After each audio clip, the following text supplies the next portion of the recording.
subscribe, like and share the channel.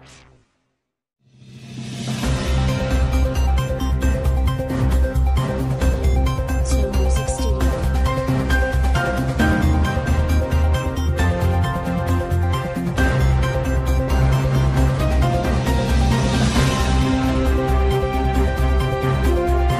Music Studio.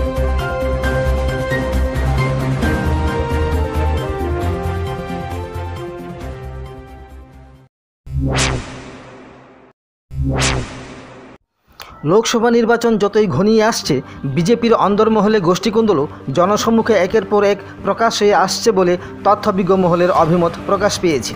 শুধু তথ্যবিজ্ঞ মহলেই নয়, এই নিয়ে জোর গুঞ্জন বা কানাফুসি চলছে বিজেপির মধ্যে। প্রথম দফায় বিজেপি দল ত্যাগ করে অন্য দলে ভর্তি হলেন সুবল ভৌমিক।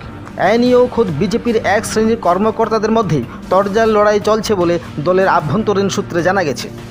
এর রেশ এখনও কাটেনি, এর মধ্যে প্রকাশ পেল জোরদার খবর। আমাদের সংবাদ প্রতিনিধি বিকাশ কপালি জানাচ্ছেন যে আজ ধলাই জেলার মনুঘাট বাজার ময়দানে মুখ্যমন্ত্রীর উপস্থিতিতে পূর্ব ত্রিপুরা সংরক্ষিত লোকসভা আসনের প্রার্থী রায়বতী ত্রিপুরার সমর্থনে এক নির্বাচনী সমাবেশের আয়োজন করা হয়।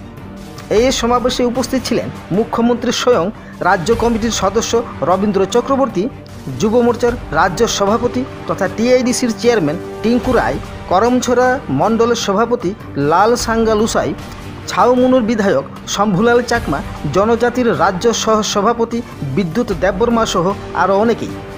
দুপুর 2:30টায় এই নির্বাচনী প্রচার শুরু হলেও মঞ্চে ছিলেন না 48 করমছড়া বিধানসভা কেন্দ্রের বিজেপি বিধায়ক দিবাচন্দ্র রাংখল। তিনি সমাবেশে এসেছিলেন ঠিকই, তবে তার চেয়ারটি ছিল দর্শকদের মাঝেই। কুমারঘাট দারচুই এলাকার 65 বর্ষীয় বিধায়ক দিবাচন্দ্র রাংখলকে কী কারণে মঞ্চে স্থান দেওয়া হলো না, তা নিয়েও ক্ষোভে ফুঁসছেন দিবাচন্দ্র বাহিনী। এই ক্ষোভ বর্তমানে করমছড়া এলাকা জুড়েই ঘরে ঘরে প্রবাহিত হচ্ছে।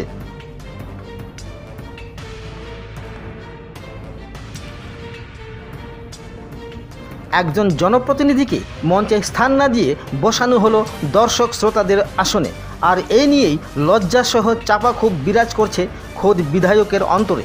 এমনই ইঙ্গিত মিলেছে আজকের এই নির্বাচনী প্রচার অনুষ্ঠানের মাধ্যমে। আজকের এই নির্বাচনী প্রচার অনুষ্ঠানে বিজেপির গ্যাস চুল্লি বিতরণ, বালিকা পড়াও যোজনা, পাকা বাড়ি নির্মাণ যোজনা, বিদ্যুৎ যোজনা, না জানি আরও কত কিছু যোজনার কথাগুলি স্বয়ং মুখ্যমন্ত্রী দর্শক শ্রোতাদের কানে কানে ঠুসে দিলেন। কিন্তু একজন জনপ্রতিনিধিকে ওই দর্শকদের মাঝে বসা দেখেও টু শব্দ করলেন না মুখ্যমন্ত্রী। আর এখানেই প্রকাশ পেল বিজেপি দলের আভ্যন্তরীণ গোষ্ঠীকুন্দলের কথা। আর এই গোষ্ঠীকুন্দল 18 তারিখের নির্বাচনে প্রভাব বিস্তার করতে পারে বলে করমছড়া এলাকা সূত্রে জানা গেছে। আজকের এই অনাকাঙ্ক্ষিত ঘটনার পরিপ্রেক্ষিতে বিধায়ক দিবাচন্দ্র রাংখলের প্রতিক্রিয়া জানার জন্য টেলিফোনে যোগাযোগ করার চেষ্টা করলে তা সুইচ অফ ছিল।